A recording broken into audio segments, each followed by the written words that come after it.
15 años cuando intenté suicidarme. Cuando una hija se suicida, nadie es consciente de nada. Y lo que me ayudó es que en mi casa mi madre no lo trató jamás como un tema tabú. Se muere casi 3 veces más gente por suicidio que por accidentes de tráfico. ¿Cómo es que jamás se habla de esto? Yo tengo una lesión psicológica. ¿Tú ahí estabas luchando contra la bulimia? Sí, pero todavía no lo sabía nadie. Yo soy como una loca. Porque te echan la culpa.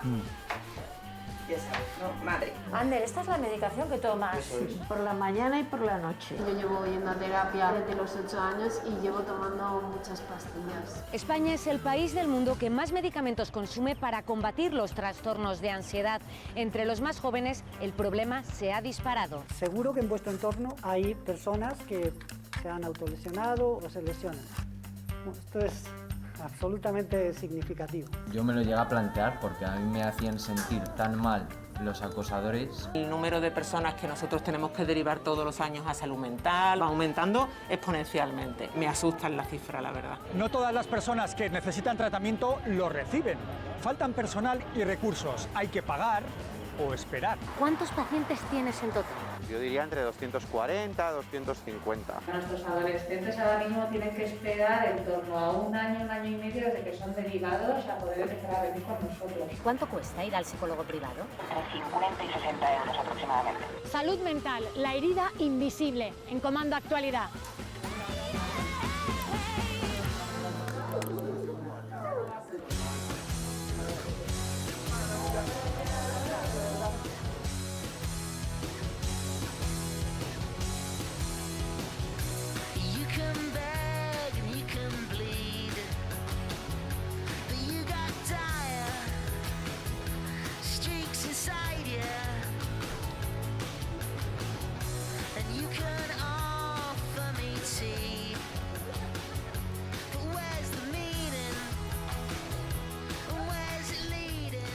El suicidio se ha convertido en la primera causa de muerte no natural en jóvenes de entre 15 y 29 años, según el Instituto Nacional de Estadística. Además, los profesionales sanitarios alertan del aumento de consultas en adolescentes por ansiedad, depresión y trastornos alimentarios.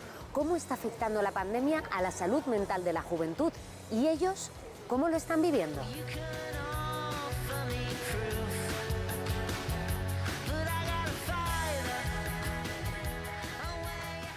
¿Qué ha sido para ti lo más difícil de esa situación que hemos vivido con la pandemia?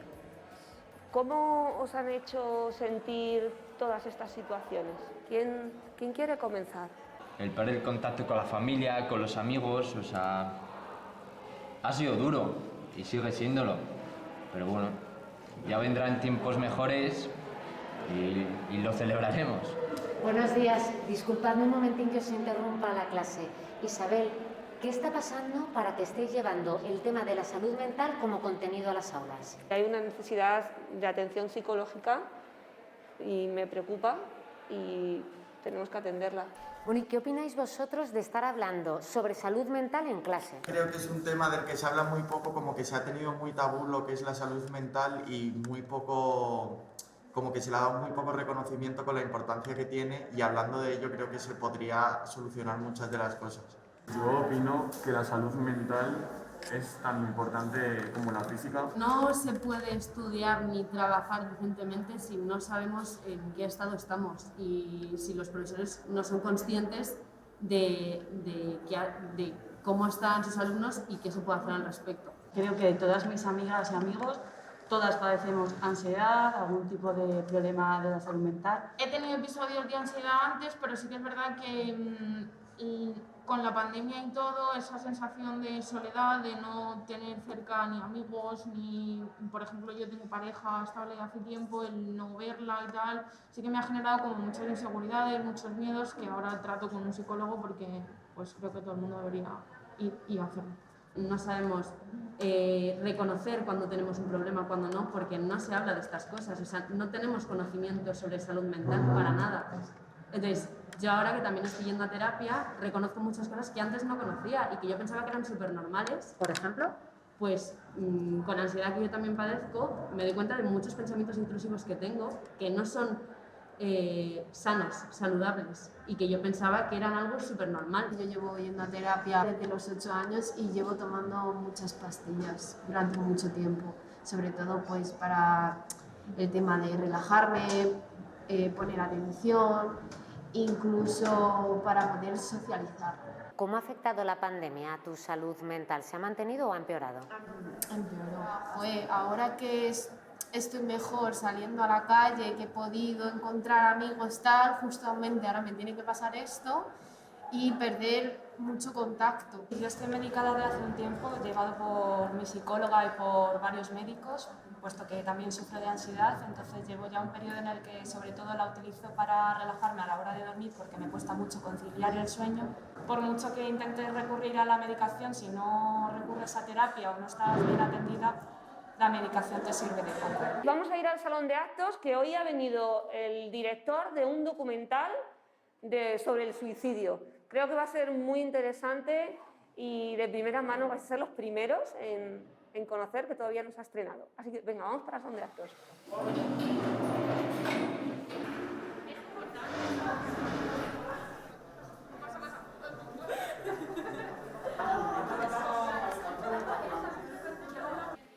Hola Pilar, ¿cómo está afectando la pandemia a la salud emocional de los alumnos de vuestro centro? Pues muchísimo. La verdad es que sí que nos hemos dado cuenta que durante todos estos años el número de personas que nosotros tenemos que derivar todos los años a salud mental o algún servicio externo por una cuestión psicológica va aumentando exponencialmente. De unos datos que eran prácticamente anecdóticos, porque a lo mejor teníamos 8 personas, 7, que podíamos hacerle hasta un seguimiento. El año pasado, como te digo, 24, que ya es un número un poquito alarmante. A este año, que ya 7 personas me han pedido derivarse. No sé, ya me asustan las cifras, la verdad. Y pasando y os vais sentando por ahí, por el centro, respetar la distancia, ya sabéis. También ocupar esa fila. Javier, ¿qué tal? ¿Qué Tú tal? diriges el documental que vamos a ver a continuación. Sí. ¿Por qué te decides abordar el tema del suicidio? Bueno, lo cierto es que yo tuve un caso de suicidio, he tenido 2 casos de suicidio cercanos. El primero fue un amigo que murió hace ya, pues, en 2015. Cuando murió mi amigo Tony, claro, aquello fue un shock, ¿no? Fue un golpe muy fuerte, no ya solo por la pérdida suya, que fue tremenda, sino sobre todo porque las sensaciones que sientes en ese momento, yo me bloqueé completamente, no fui capaz de llamar a su familia para preguntarme hasta pasados varios días, ¿no? Preguntarles cómo estaban, porque me sentía completamente bloqueado. A mí esto me ha permitido ir más allá de la problemática y conocer, por ejemplo, la historia de los supervivientes, aquellos que quedan detrás de una persona que se ha marchado, que se ha suicidado, ¿no? La terrible injusticia que pesa sobre ellos. O sea, lo que sufren por la pérdida, lo que sufren por no poder hablar abiertamente de esta pérdida y lo que sufren porque el resto de la sociedad de alguna manera también proyecta sobre ellos cierta culpa, ¿no? Como te diste cuenta, tal vez se podía haber evitado. Esto es tremendamente injusto, ¿no? Fue en aquel momento cuando me di cuenta de que aquella era una palabra impronunciable.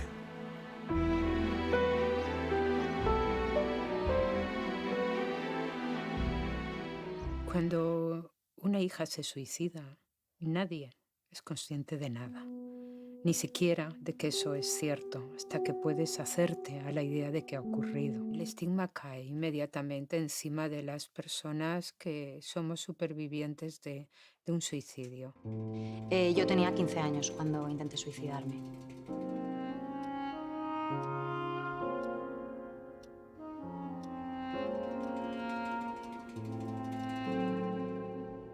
Eso es algo que se quedó ahí, nunca lo hablamos. Estuve en el hospital 2 días y el lunes estaba en el colegio. Básicamente intentas agarrarte, si así lo decides, y yo lo decidí, a la vida. Bueno, ¿qué os ha parecido? Intenso, sí. Muy intenso. Quiero presentaros también a otra persona que hoy nos acompaña. Vente por aquí, José Antonio. José Antonio Luengo es un psicólogo clínico, trabaja en la Comunidad de Madrid y es una de las personas, uno de los asesores que cuando hay algún problema de este tipo en los centros, pues viene y nos ayuda. Así que ahora, si os parece bien, vamos a ponernos en círculo.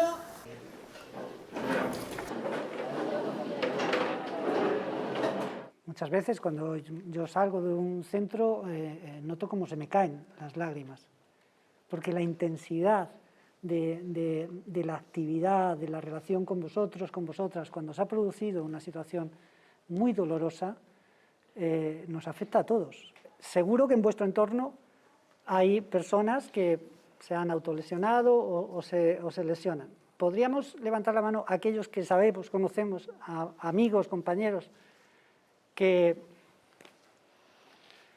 Bueno, esto es absolutamente significativo, absolutamente significativo.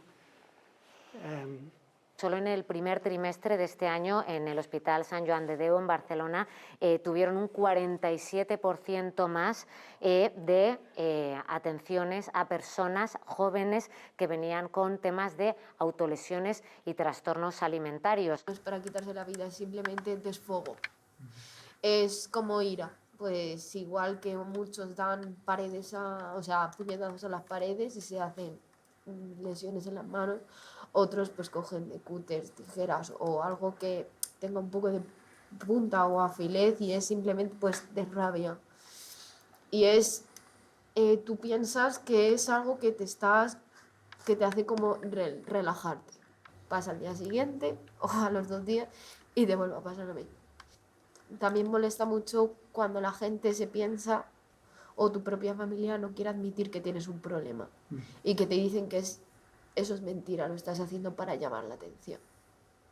Y eso duele mucho también. También pasa muchas veces cuando no sabes gestionar la emoción que estás sintiendo.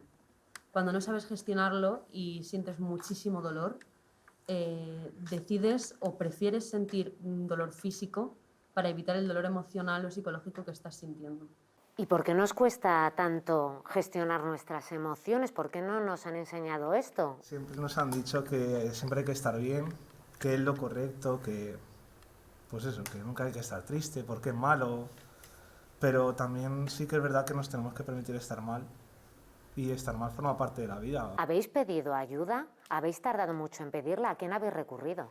Yo empecé me autolesioné durante muchos años y mi mayor apoyo fue mi familia, fue mi madre, que fue la que se dio cuenta, porque yo lo hacía porque necesitaba desfogar, porque tenía mucho odio hacia mí y hacia lo que yo representaba para todo el mundo, y además tenía mucho dolor dentro, y gracias a ellos pues conseguí recuperarme y ahora estoy como más estable y con un tratamiento que me ayuda a estar bien, y con su apoyo pues estoy bastante mejor. También creo que muchas veces no es falta de ayuda, sino a lo mejor no querer involucrar a la gente que quieres en la mierda en la que tú te ves metido. Me gustaría saber por qué te emocionas, porque de repente se habla de algo de lo que no sueles hablar, o sueles hablar de esto y aún así siempre te emociona. No, sí que es verdad que no suelo hablar mucho de esto. ¿Y cómo te sientes ahora, por ejemplo, que has dicho esto, has hablado encima en un grupo con la tele grabándote? ¿Qué sensaciones tienes? Pues bastante destapado y no lo sé, no. Ya está. Esto que estamos experimentando aquí, viviendo aquí, sintiendo aquí, es probablemente uno de los ejemplos más claros de que hablar no lo soluciona todo, pero permite evacuar emociones, permite sentirse escuchado, permite sentirse validado también. Comentaba yo antes a Javier que en los centros educativos, y a Pilar, la directora, que en los centros educativos vosotros y vosotras estáis 175 días al año, 7 horas al día. Que esto es mucho tiempo para que, en este caso el profesorado, con más recursos, con más apoyos, pero también con más sensibilidad, podamos desarrollar procedimientos que permitan detectar las situaciones en el momento en que surgen y, por lo tanto, actuar de una manera más equilibrada. ¿Vosotros tenéis herramientas o formación, el profesorado, para ayudar a estos alumnos que ya les vemos, están, pues algunos con problemas, emocionados, lo que estamos viendo hoy?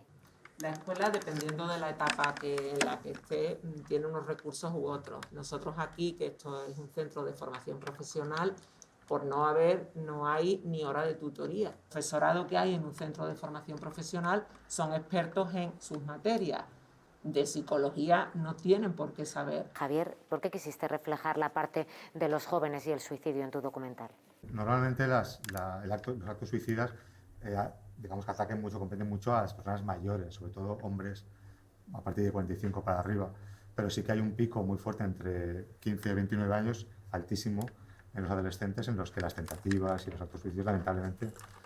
De hecho, para mí fue una revelación. Cuando empecé a investigar, lo primero fue, claro, yo seguro que todos habéis visto en algún momento dado algún anuncio en la televisión fomentando la prevención frente a los accidentes de tráfico, por ejemplo, ¿no? Bueno, pues se muere casi 3 veces más gente por suicidio que por accidentes de tráfico. ¿Cómo es que jamás se habla de esto? Vosotros, por ejemplo, cuando en televisión, en el telediario, los informativos, veis el aumento que ha habido de suicidios en gente joven, ¿esto cómo os resuena? ¿Os resulta ajeno o familiar? Nuestra salud mental como gente joven se está yendo a la mierda porque no tenemos trabajos precarios, vivimos en casa de nuestros padres a los 35, entonces creo que la tasa de suicidios está aumentando muchísimo entre la gente joven porque no tenemos alternativas de futuro. ¿A vosotros os gustaría que se pudiera hablar de temas que hasta ahora eran tabú como el suicidio? ¿Lo agradeceríais o es algo de lo que preferís no hablar? Lo agradeceríamos. Psicólogo, ¿por qué no se habla de suicidio? Se considera una muerte ignominiosa, una muerte deleznable, de la que es mejor no hablar, porque es la muerte autoinfligida, es el hacerte daño a ti mismo. ¿El suicidio es algo que ha pasado por la cabeza de alguno de vosotros? Sí. Muchísimo. ¿Por qué no lo habéis hecho y quién os ha ayudado para no tomar esa decisión? Pues básicamente pues porque no tenía valor para hacerlo, porque a mí mi madre, cuando yo empecé a tener cuando empecé a hablar de estos problemas con ella, me dijo, es que si tú te mueres yo voy detrás. Y yo lo que no quería es que pues arrastrar a alguien conmigo. No es que no tuvieses valor para hacerlo, es que tuviste el valor de seguir aquí sintiéndote como te sentías. Y reconócetelo a ti misma porque es algo muy, muy difícil. Fue un punto el suicidio porque yo sufrí acoso escolar cuando acababa el colegio y cuando entré en el instituto. Y fue tan severo que yo me lo llegué a plantear porque a mí me hacían sentir tan mal los acosadores, me metían tantos pensamientos en la cabeza de que no valgo para nada, no voy a servir para nada en un futuro, no le importo a nadie, que dije, pues, ¿por qué no acabar con esto? Pero al final piensas, o sea, porque ellos te estén metiendo esos pensamientos en la cabeza, porque te estén jodiendo ahora mismo la vida, ¿vas a darles el gusto, el capricho de lo que ellos quieren? Pues no, al final piensas, tengo a mi familia, tengo unos abuelos, tengo un hermano, unos padres que me quieren y vendrán personas nuevas en el futuro que posiblemente me sepan valorar por lo que de verdad valgo. Y a mí lo que me ayudó es que en mi casa mi madre no lo trató jamás como un tema tabú. Mi madre también tuvo esos pensamientos cuando era joven y bueno, ella siempre me ha contado su experiencia. A vuestra edad es importantísimo el papel que juegan vuestros iguales, lo veíamos en el documental, la gente joven, vuestros amigos. ¿Lo consideráis una red importante de apoyo? Es verdad que mi grupo de amigas y amigos, todas vamos al psicólogo y la salud mental es un tema del que hablamos muchísimo y que a través de ese apoyo mutuo, mientras que tú cuentas algo, tu amiga te escucha y tu amiga luego cuenta tu historia, el verte reconocida en la historia de tu amiga te empodera y al fin y al cabo genera una red entre el grupo muy fuerte. Yo con mi familia nunca he llorado, pero con mis amigos sí. Solo me han visto llorar a 2 personas, mi mejor amigo y mi mejor amiga. Bueno, y ahora todos vosotros, pero...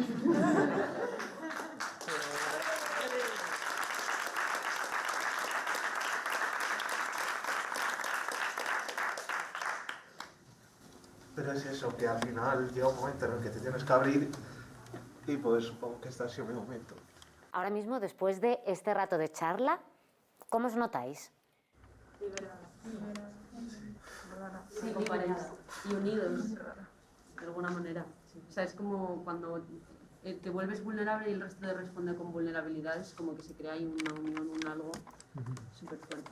Yo sobre todo comprendido, y de, bueno, de saber que lo he sabido, pero cuando lo ves con tus propios ojos sabes que tienes a personas que a pesar de que apenas les conozca, son personas maravillosas en las que seguro que te ven mal sin conocerte y te van a apoyar en todo lo que puedan. Dame un abrazo, me cacho en pie. Muchas gracias. Muchas gracias, ¿eh? Un abrazo, chicos. No va a ser. I'll be the one if you want me to.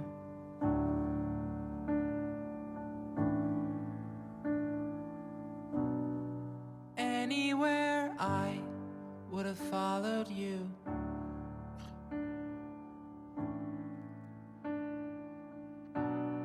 Say something, I'm giving up on you. Uno de cada 4 españoles padece o padecerá alguna enfermedad mental a lo largo de su vida. Y más de la mitad de estos enfermos, a fecha de hoy, no recibe ningún tratamiento en nuestro país. Si hablamos de enfermedades graves como la esquizofrenia, el trastorno límite de la personalidad o la bipolaridad, las cifras superan al 1.000.000 de personas. ¿Cómo viven la pandemia? Cuando yo abro así, se sale, ¿lo ves? Espera, espera. Ana y Rafael, bueno, aprovechando la mañana, Hola, ¿cómo buenos están días. con Ander? Tienen ustedes 2 hijos, ¿no? Sí, Ander 2 es el hijos. pequeño. Ander es pequeño, sí. Ajá. ¿Y Ander tiene una enfermedad mental? Sí, eso es. ¿Qué enfermedad tienes? Pues tengo una cosa que se llama doble trastorno de límite de la personalidad, eso. Ajá. Es que ya no me acordaba. Ya. Eso es, sí. ¿Cuántos años tienes? Tengo 37 años. Me dijo la psiquiatra que todo se desencadena a raíz de que yo fui antiguamente alcohólico. ¿Cuándo empezáis a sospechar que algo no va bien o que Ander puede tener una enfermedad mental? Pues cuando su vida se descompensa de una forma terrorífica. Tiene una vida absumamente pues alborotada, digamos. Alcohol, mujeres... Chicas, trabajo, coches, salidas, viajes, todo eso. Cuando tienen un brote, muchos son violentos. Si los sujetas, pues da un golpe a la puerta, en fin, un desmadre. Ander, asientes así con la cabeza, claro, tú todo esto lo recuerdas Sí, perfectamente sí, eso y tú lo vivías con esta intensidad, ¿no? O sea, Claro, que claro, llegabas a pensar que estaban ocurriendo esas Sí, cosas sí, que sí, te asustaban. Realmente me creía y lo veía muy real. Muy Sufren real. mucho, sufren y mucho. lo pasaba muy mal, muy mal. Estos chicos se pasan mucho tiempo en la cama, en la oscuridad, con la habitación a oscuras, se meten en la cama y se pueden pasar días. Ustedes tienen una asociación, bueno, usted es la presidenta, Sí. Ana, de familiares de personas Y de enfermos, enfermos mentales. sí. ¿Cuántas familias están reunidas en esta asociación? Pues sobre las 200. 200. ¿Y cómo han vivido ellos la pandemia? Me estaban contando, De claro. todo. Los trastornos de depresión, depresivos y de ansiedad pues han aumentado. La agorafobia también, porque estas personas ya no querían ni salir de casa. Muchas urgencias que ha sido difícil atenderlas porque presencialmente no se podía ir a ningún sitio. Y estas personas, si no conoces bien la enfermedad y no la entiendes... No se diagnostican a veces. Es muy difícil, es difícil de diagnosticar. Y además, estas personas las puedes tú maltratar incluso, ¿no? Es decir, pero es que yo tengo un hijo que es un vago, que es un sinvergüenza, que es un caprichoso. Le llamas de todo, porque te crees que tienes un hijo que no lo has sabido educar. ¿Cuánto tiempo pasó usted en ese proceso? Pasan años. Años que pensaba usted que es que su hijo era un indomable y que lo estaban haciendo ustedes mal y fracasando como padres. Sí, señor. Y cuando ya llegan al diagnóstico... Pues es una... Te explicas muchas cosas, ¿no? Sí, te explicas muchas cosas. Esa comprensión es la que tiene que desarrollar la sociedad.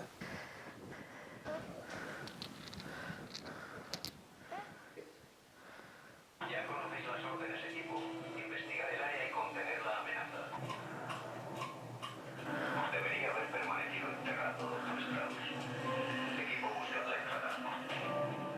A lo largo de su vida, en un momento determinado, estaba tan perdido que no sabía ni quién era. Y entonces se vino a esta casa y aquí pues intentó suicidarse.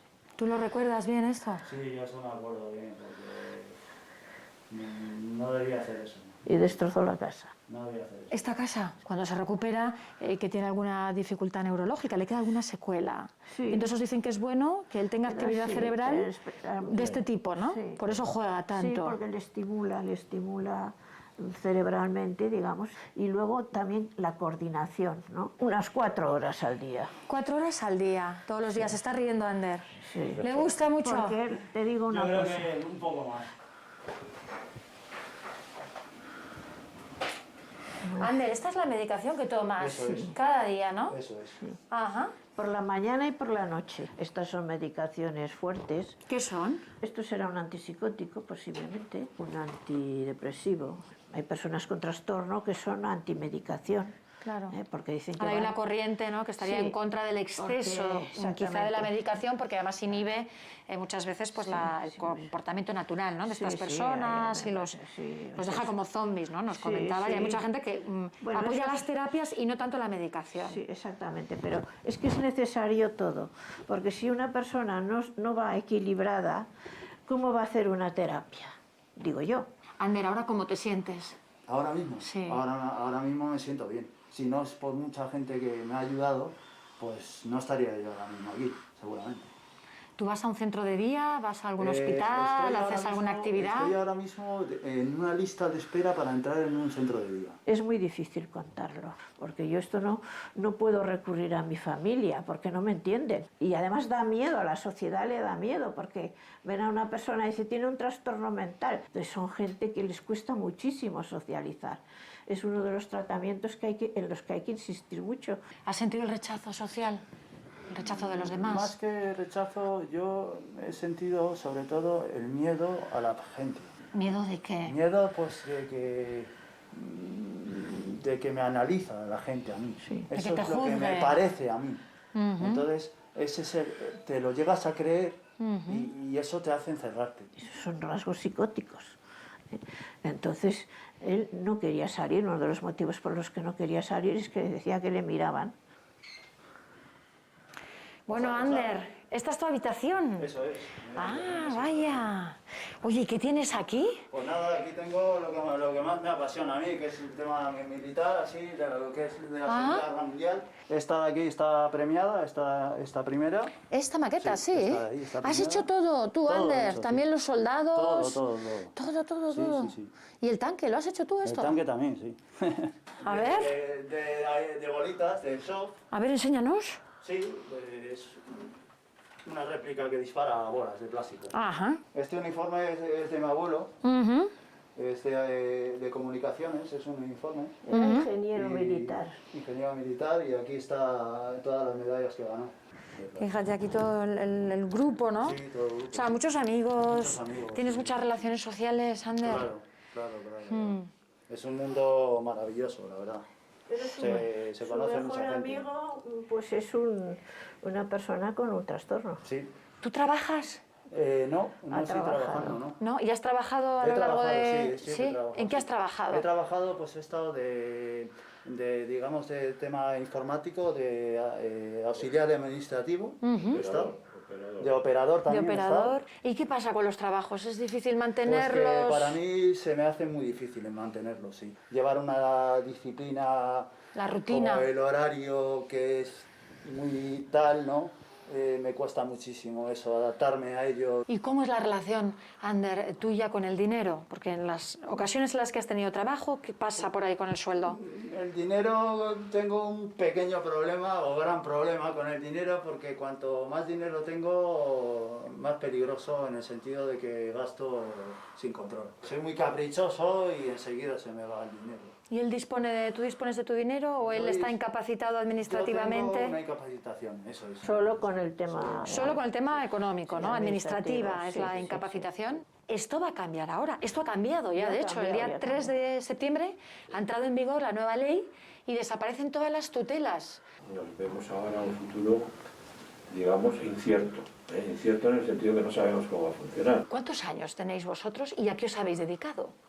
Ahora estáis con la asociación con muchísimo trabajo, ¿no? Sí, sí, sí. Pero entiendo que ya os habéis jubilado. Yo soy psicólogo. ¿Y Rafa? ¿A qué? Yo soy ingeniero industrial. Ingeniero industrial. Imagino que os planteáis un poco, ahora tenéis 72 años, me Sí, decías. 72. ¿Y qué va a pasar cuando no estéis, no? Esa es una inquietud que tienen pues todas las familias. Lo tienes entregado a Cipi ahora, ¿eh? No le gusta mucho, ¿eh? ¿No le gusta? No le gusta mucho. Ah, ¿no? ¿Ni mimos quiere que le hagas? Bueno, mimos puede ser que sí, pero... Oye, ¿y esto de los animales, Ana? Le calman mucho. No hace mucha compañía. Tiene algo en que ocuparse, porque sabe que este bicho depende de él. Para él es fundamental. Vamos a ver. Le ha hecho mucho bien. No quiere ni salir. No, que no. Si quiere, sí. Hay muchos enfermos mentales que están en situación de calle, porque las familias no saben qué hacer con ellos.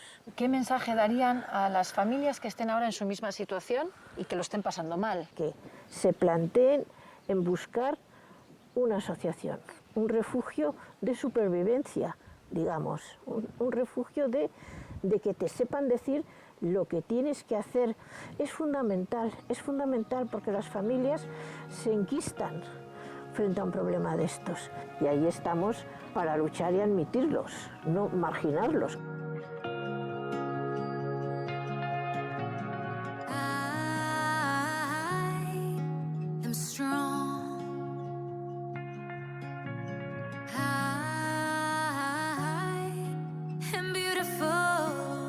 Los Juegos Olímpicos han puesto sobre la mesa el debate de un tema que parecía tabú hasta ahora, la salud mental de los deportistas de élite. ¿Qué miedos, estrés o ansiedad sufren quienes se exponen a que un país o el mundo entero juzgue sus movimientos? ¿Por qué no se habla de este tema abiertamente? Esto es la final de un torneo internacional en la que tú combatías con una coreana. Sí. Madre mía, ¿cómo os dais, no? Bueno, en realidad no nos hacemos Bueno, daño. es verdad. No, ¿en serio? No, sabemos caer, al final, además en el momento con adrenalina.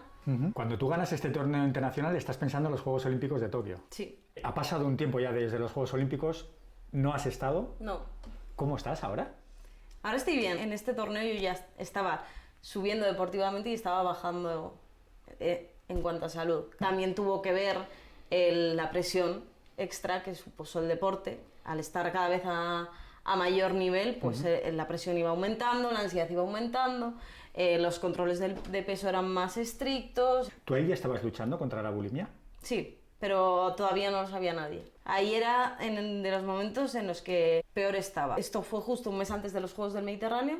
Al acabar los Juegos del Mediterráneo es cuando yo empiezo una caída en picado, que tiene su punto límite en el Campeonato del Mundo en el que yo no consigo dar el peso. Pero sí, en ese momento yo era la representante de España de 50 kilos. Tenía que dar un peso, menos exacto. de 50 kilos, ¿no? Sí, me sentía avergonzada, sentía que se me iba a juzgar mucho, que la gente no me iba a entender y me sentía muy mal conmigo misma. Entonces intenté seguir y hasta que llegó el momento en el que ya no podía seguir. A todo el mundo le llega cuando tiene un problema psicológico ese punto de decir tengo que buscar ayuda, tengo que cambiar esto, tengo que ponerme en manos de alguien. Ese momento es el más difícil y también es el momento en el que empiezas a curarte. Se ha hecho un estudio entre los deportistas olímpicos de Canadá que han ido a Tokio y el resultado es que el 40% son propensos a tener más problemas de estrés, de ansiedad, de problemas con la alimentación. Sí, lo veo día a día. Yo vivo en un centro de alto rendimiento con muchas deportistas y muchos chicos y muchas chicas desde los 14 años hasta los 30 y pico. Y yo veo lo que hay. Muchos no lo dicen, no están preparados, pero yo sé que sí, que eso es una realidad. ¿A ti que deportistas del nivel de Simone Biles o Ana Peleteiro hablen de sus problemas de salud mental? ¿A ti te viene bien? Parece que es algo de lo que no tenemos que hablar, sí, sabemos que existe, pero no se tiene que hablar. No es así, se tiene que hablar. Igual que yo me puedo romper un ligamento de una rodilla, puedo tener depresión. Y esto tiene que estar totalmente claro. Yo tengo una lesión psicológica, que es todavía peor para mí.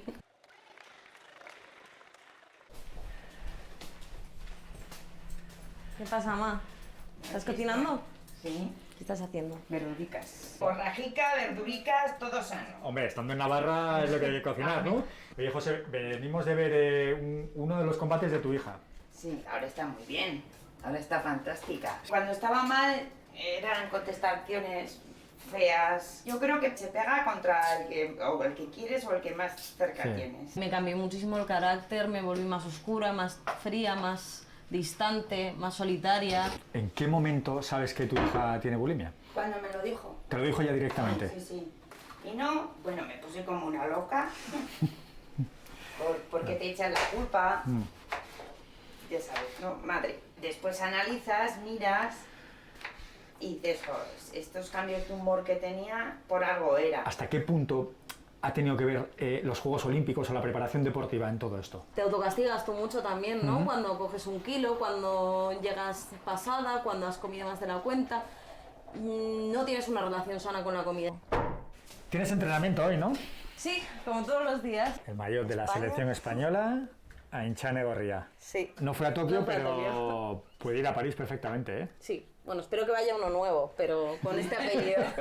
Espero que me den uno nuevo. Porque tú, Ainchane, ¿eres profesional? ¿Vives de esto, del deporte? Bueno, tengo ayudas, tengo becas, pero no tengo un sueldo como tal. Tuve una lesión mental y tuve pérdida de becas también, claro. Ese año no pude tener resultados, entonces pues no me las mantuvieron algunas de ellas. Y aquí están, no las tenemos de una forma muy especial, pero están algunas de las medallas que he conseguido. Toma ya, ¿todas estas medallas has ganado? Sí, Madre. bastantes más también que están En Madrid. Sí. ¿Y tu lucha contra la bulimia merece una medalla de estas? No, merece todas. Mucho, eso es la más difícil. O sea, que pasados los Juegos Olímpicos de Tokio, tú has tenido que tomar una decisión. Sí. Si trabajar, tener un trabajo de algo que no tiene nada que ver con la lucha, Sí. o seguir intentando ir a unos Juegos Olímpicos. Eso es. Si yo me voy ahora, a mí me da la sensación de que la enfermedad me ha ganado. Yo no me puedo ir así. A lo mejor me clasifico, a lo mejor no, a lo mejor... Pero yo quiero disfrutar de un camino y de un ciclo bien, saber hasta dónde puedo llegar y retirarme tranquila. No así. Retirarme cuando yo lo decida y no porque una enfermedad lo ha decidido. Buenas tardes. ¿Qué tal? Bien, ¿y tú? ¿Cómo estás? Bien, muy bien. ¿Qué hacemos de momento con la báscula? Esconderla. Vale, déjala ahí escondida. ¿Cuánto tiempo llevas con Ainchane? Con Ainchane llevo 6 meses. En concreto, tú trabajas para el Consejo Superior de Deportes para cuidar un poco la salud mental de los deportistas de alto nivel en España. Al final el deportista es una personita que al final, pues bueno, está sometido a muchas presiones, hay muchas expectativas. Hoy en día, pues bueno, hace falta, ¿no?, que contar con un equipo de apoyo y con gente que pueda trabajar para ellos y para que ellos también aprendan a cuidarse, ¿no? ¿Tienes mucho trabajo? ¿Tienes muchos candidatos? Tenemos más casos ahora, ¿no? Creo que con todo lo que ha pasado y retrasar el tema de los juegos, el tema de la pandemia, pues esto ha hecho que muchos deportistas soliciten el servicio. Y también, aunque no sé si os parecerá un poquito raro, también miedo a ganar a veces, ¿no? O cuando yo gano, ¿qué hago con eso? ¿Cómo gestiono ese éxito, no?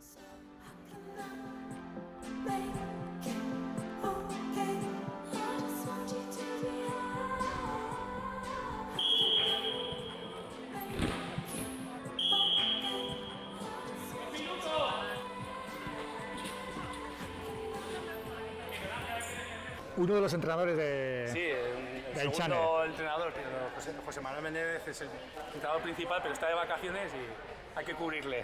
¿Cuántos años lleváis con ella aquí? Pues desde que Desde tenías los 8 años. 8 años. 8 años. Claro, imagínate, para José Manuel y para mí son como nuestra familia, son nuestras hijas y nuestros hijos, ¿no? Entonces yo el principal que quiero para Ainchane es que esté bien y que sea feliz. ¿Cómo llevasteis esos momentos? ¿Veíais que no estaba bien? ¿El otro entrenador sí que le dijo, oye, te pasa Sí, algo? yo creo que al final es un poco decir, joder, qué pena no haber estado ahí para poder igual haberlo visto antes y haber echado una mano, ¿no? Claro. Pero bueno, en el momento que se identificó, oye, pues hicimos todo lo que pudimos para sacar de psicólogos, dietistas, para reconducir la situación. Ha sido valiente de reconocer lo que tiene y de contarlo, ¿eh? Yo creo que Ainchane siempre se ha identificado por decir lo que piensa, ¿no? Y ir de cara, y eso le honra. Y yo creo que además ayuda a otras personas que están en esa situación, ¿no?, a salir y a afrontarlo. Oye, Ainchane, hasta tu padre viene a verte entrenar, ¿eh? Sí, mi padre y mi hermana. ¿No habréis estado luchando las dos y te has hecho esto en la mano, tú? No, No, vale. ¿Cómo la ves, Ainchane? La veo muy bien, la veo de maravilla. Sí. La veo de maravilla. Está perfecta. Hace un par de años la cara no era la misma, no tenía la sonrisa que tiene ahora, era diferente. Yo creo que va a salir adelante. Sí, ella es una luchadora y va a salir adelante. ¿De verdad que sois amigas? Sí. ¿Me lo juráis? Desde los 3 años. Desde ¿En los serio? 3 años. ¿Y cómo has visto a Ainchane en los últimos tiempos? Sinceramente, una Sí. montaña rusa ha sido. Sí, ¿a ti te sorprendió o no? Sí, no me lo esperaba. ¿No? No, yo creo que cualquier deportista en alto nivel tiene esa presión, ¿no? Pero si además le añades el tener que bajar de peso, que es lo que ocurre en nuestro deporte, es mucho más duro, tienes mucho más en contra. O sea, era el peso. Y al final se apoderó de ella. Yo llevo un momento en el que no competía para luchar. O sea, yo entrenaba para bajar el peso y ya está. Y solo quería dar el peso y ya no quería ni competir.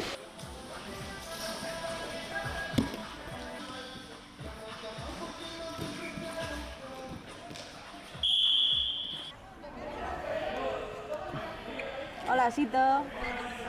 ¿Qué tal? Bien, ¿y tú? El entrenador de Ainchane Gorría. ¿Llevabas tiempo sospechando algo? Sí, a tiempo. Lo primero pensé en el psicólogo, pensé en el nutricionista, pensé en muchas cosas, en un médico y dije, bueno, vamos por partes. Primero vete a Madrid, recoge tus cosas y ven. Y aquí juntos pues empezamos a buscar ayuda y dónde podemos conseguirla, qué es lo que hay que hacer. Mientras ella estuvo es cuando empecé a mirar todo lo que había sobre el tema del trastorno alimenticio, que yo nunca me había parado a pensarlo y bueno, pues fuimos buscando y haciendo el camino juntos. Qué difícil es llegar a la cima en esto del deporte, ¿eh? En todos los sentidos, ¿eh? Bueno, no lo sabes bien. ¡Último ataque!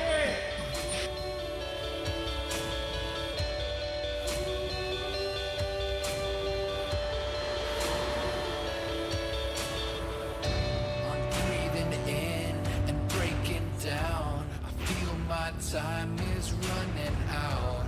The fire in my heart will burn me to the ground. I did my part, I tried my best. En España, 8 de cada 10 personas con problemas de salud mental no tienen empleo. Esto significa que el 82% no genera ningún tipo de ingreso. Detrás de estos datos, el estigma, el miedo y los prejuicios que afronta este colectivo.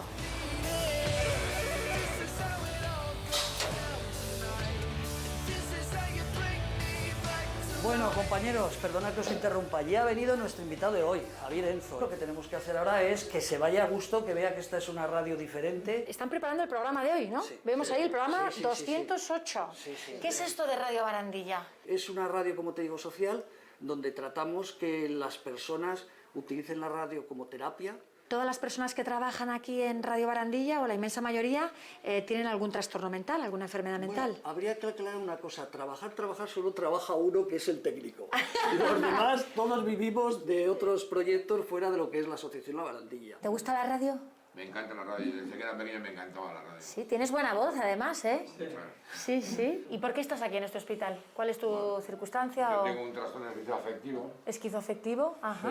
Sí, y bueno, y aquí hago mi tratamiento y los talleres que hacemos aquí, ¿no? Paquita, no sé cuál es tu historia. Bueno, lo mío fue por depresión y la radio pues también nos abre caminos y nos da unas posibilidades enormes.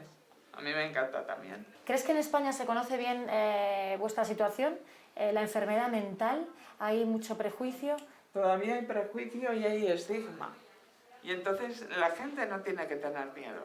¿Cuántos años tienes y cuánto tiempo llevas aquí? ¿Por qué vienes a este hospital de día Lachman? Pues yo tengo 50 años y llevo unos cuantos años viniendo aquí. Tengo una enfermedad mental. ¿Qué enfermedad tienes?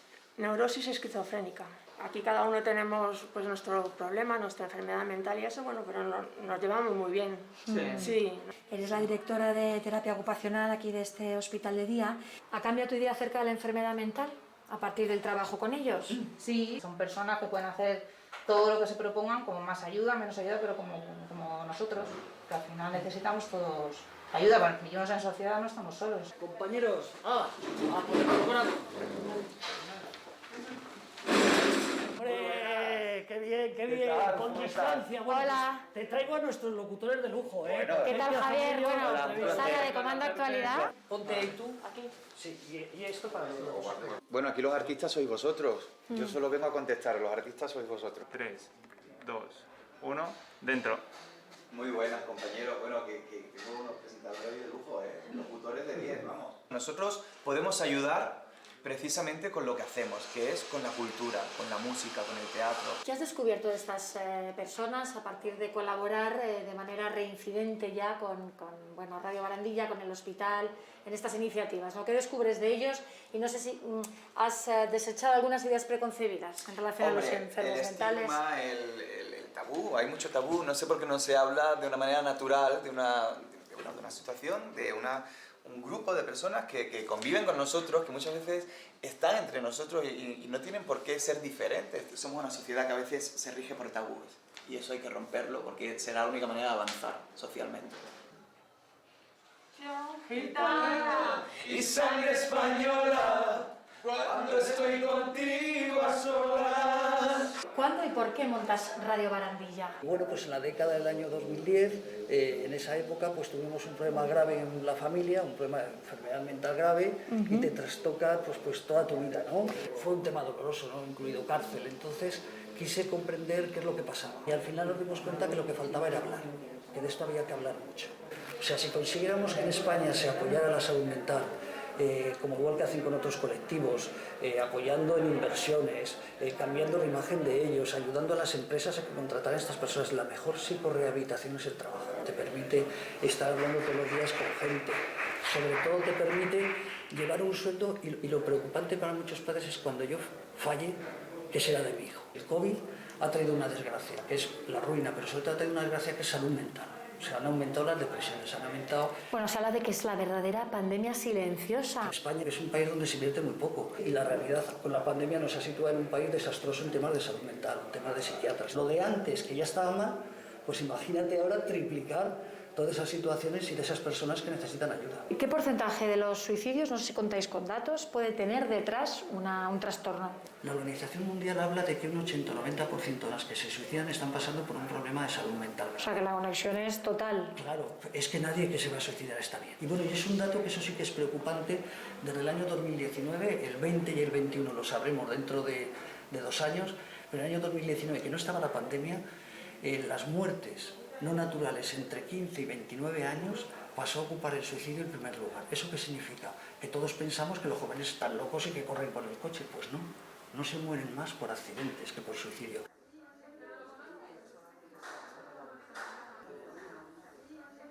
¿Cuál es la asignatura pendiente en cuanto a salud mental en España? Levantas así, arqueas las cejas, porque bueno, es medio curso, ¿no? No es una asignatura. Que habría que tener más medios que no los tenemos, o sea, más centros de día, más centros de psicorrehabilitación. Y claro, no puedes cuando una persona, a tu hijo o a tu hija, le da un brote psicótico, le sacas del hospital y tiene que ir a un dispositivo de estos, no le puedes decir que tienes que esperar 7 meses, 8 meses, tirado en la cama o en un sofá, porque no tienes dónde ir. Y eso está pasando aquí. Somos el país de Europa que más psicofármacos está consumiendo. ¿Por qué? Porque estamos medicalizando la salud mental. Una persona puede tener una depresión, puede tener tristeza, puede tener melancolía, pero bueno, si va al psicólogo no hace falta que le mandes un antidepresivo. No hay suficientes psicólogos para atender a las personas.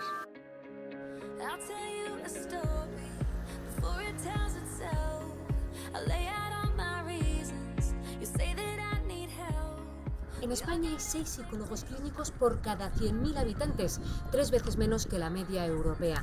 La pandemia ha evidenciado una carencia sanitaria que sufren pacientes y también profesionales como Juan, psicólogo clínico en la sanidad pública.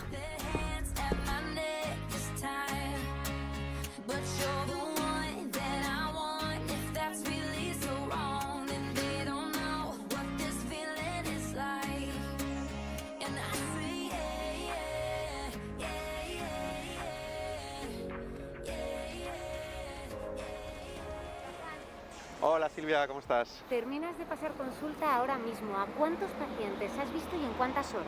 Pues hoy he tenido jornada de 8 a 3 y he visto 8 pacientes. Tú trabajas en este centro de salud mental del Servicio Madrileño de Salud.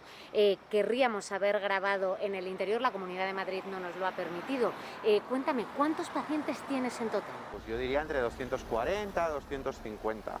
¿Es normal que un psicólogo tenga esa cantidad de pacientes? Bueno, de hecho hay compañeros que tienen incluso más. Y con una lista de más de 200 pacientes, ¿cuánto tiempo le dedicas a cada paciente por sesión? Pues también varía. Si es un paciente al que ya conocemos, pues en torno a media hora, 40 minutos. Si es un paciente nuevo para nosotros, pues entre 3/4 de hora y 1 hora. ¿Y ese tiempo es suficiente para atender los trastornos mentales de tus pacientes? Pues sería suficiente si tuviéramos una frecuencia de citas adecuada. El problema viene ahí, es que estamos viendo a los pacientes en muchas ocasiones mensualmente, en muchísimas, y a veces incluso cada 2 o 3 meses. Los datos nos dicen que la pandemia ha saturado un sistema que ya de por sí antes no funcionaba. ¿Esto es así? Es verdad que la primaria está colapsada y esto hace que al final las derivaciones a salud mental no estén llegando con la regularidad que suelen llegar. Entonces, desde luego nos están viniendo pacientes con dificultades, ya sea por la propia pandemia o por las consecuencias de la pandemia. Paro, ERTE, dificultades sociales, dificultades económicas, que sí que sabemos, sí que tenemos datos por antiguas crisis que aumentan mucho la probabilidad de suicidio y la probabilidad de trastorno mental. Juan, estamos hablando de gente que ya está en tratamiento, pero ¿cuánta lista de espera hay para ser atendido por primera vez por un psicólogo como tú, de la pública? Podríamos hablar de 2 meses, a veces 3. ¿Cuáles son los trámites para acabar siendo atendido por un psicólogo como tú? Pues cuando la persona siente que algo va mal, el primer filtro es atención primaria. El paciente tendría que ir a su médico de atención primaria y es el médico de atención primaria, tras una primera valoración, quien podría derivar a psicología clínica, que es una especialidad como cualquier otra. ¿Hay trastornos que se enmascaran con pastillas y luego resulta que es innecesario? Pues a veces ocurre. Lo que nos dice la investigación es que para la inmensa mayoría de trastornos emocionales el tratamiento psicológico debería ser el primer abordaje. Y en cambio lo que suele ocurrir es justo lo contrario. El no poder ofrecer una alternativa psicológica de calidad al final hace que los compañeros médicos tengan que utilizar los recursos que tienen a mano, que es el fármaco. Desde la Sociedad Española de Médicos de Atención Primaria nos dicen que ahora mismo entre el 30-35% de las consultas en los centros de salud es por temas de salud mental. ¿Cómo valoras tú este porcentaje? Sí, además las investigaciones nos hablan de esos datos o incluso datos superiores y efectivamente hay una carga de salud mental muy grande que está asumiendo la primaria y que a veces se ven sin recursos para poder hacerlo. El que estemos presentes en la atención primaria puede desmedicalizar ciertas problemáticas y utilizar recursos psicológicos, enseñar estrategias y habilidades mucho más allá del fármaco. ¿Podemos llamar a alguno de tus pacientes? Sí. De hecho tengo el teléfono de una persona que yo creo que es muy interesante su testimonio. Hola, Nuria. Hola, Nuria, soy Silvia de Televisión Española, Comando Actualidad. Aquí estoy con Juan, tu psicólogo. Hola, Silvia, ¿qué tal? Hola, Juan. Hola, Nuria, ¿cómo estás? Muy bien, echando los días para llegar a consulta otra vez. Nuria, ¿desde hace cuánto vas a terapia con Juan? Pues con Juan aproximadamente 2 años y medio, cosas así. Me has dicho que has tenido otras terapias, ¿siempre por la sanidad pública o también ha sido por lo privado? No, ha sido por lo privado. Lo que en ocasiones ha hecho que me haya dirigido a la sanidad privada ha sido, pues bueno, que necesitaba más sesiones o una continuidad mayor de la que en ese momento se me ofrecía desde desde la Seguridad Social. Cuando has ido a consulta privada, ¿cuánto has tenido que pagar? ¿Cuánto cuesta ir al psicólogo privado? Entre 50 y 60 euros aproximadamente. Has preferido que mantuviéramos esta conversación por teléfono, no por videollamada. ¿Esto por qué es? ¿Es por un estigma? De alguna manera sí. Cuando estamos malos físicamente vamos al médico. Todavía no tenemos nada normalizado, teniendo en cuenta la demanda que hay de gente necesitando ir al psicólogo, el hecho de ir a un terapeuta como tú. Pues yo creo y confío que cada vez un poquito más, pero que nos queda mucho trecho. Nuria, muchas gracias por hablar con nosotros. Cuídate mucho. Muchísimas gracias a vosotros.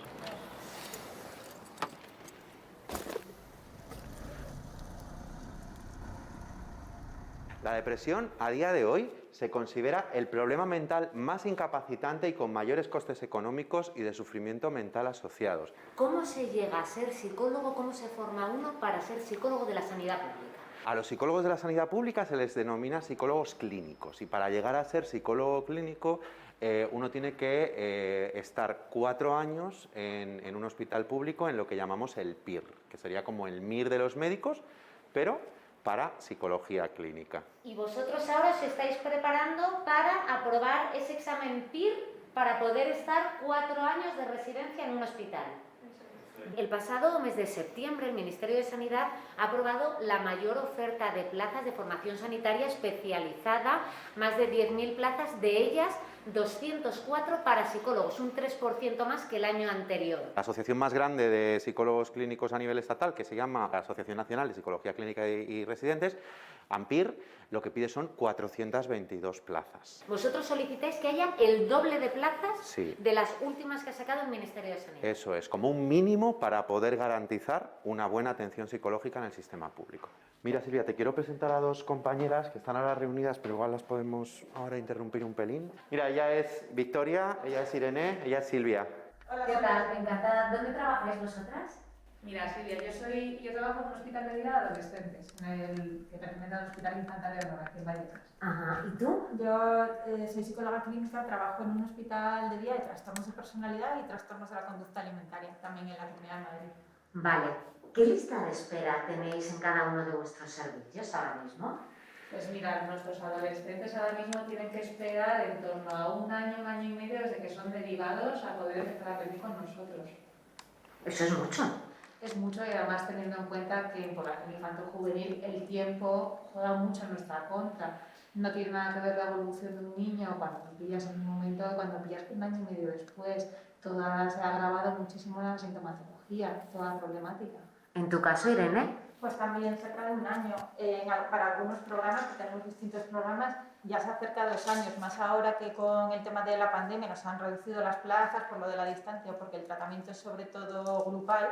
Entonces ahora ya pasamos del año de lista de espera. La depresión es la primera causa de discapacidad en el mundo y según la OMS, en 2050 las enfermedades mentales serán el principal problema de salud pública en el mundo. ¿Qué es lo que estamos haciendo como sociedad? Pues creo que es una sociedad en la que se está fomentando, por un lado, la competitividad, la exigencia y por otro lado no hay un sostén emocional que ayude a que seamos individuos que podamos contener y sostener emocionalmente. El suicidio, que es el extremo de la enfermedad mental, es algo de lo que no hemos hablado hasta ahora, entre otros factores porque se hablaba de ese efecto llamada. Ahora la OMS descarta ese efecto llamada. ¿Ayuda a ponerle nombre? Ayuda mucho, y ayuda en muchos sentidos. Ayuda porque cuando alguien cercano a ti se ha suicidado, tú vas a sentir que no estás solo, vas a sentir que va a haber recursos para estar contigo en ese duelo que tienes que elaborar. Ayuda a la persona que está desesperanzada y está pensando en suicidarse, porque va a recibir una información de que va a haber un sitio donde van a poder ayudarle y donde van a poder buscar soluciones que a lo mejor esa persona no está pudiendo encontrar. En nuestro país se suicidan de media cada día 10 personas. Las tentativas entre los jóvenes se han disparado. Desde luego esto no es algo nuevo, esto es algo que lleva ocurriendo mucho tiempo y a lo que desde luego cada vez es más urgente ponerle una solución. Come up to meet you, tell you I'm sorry.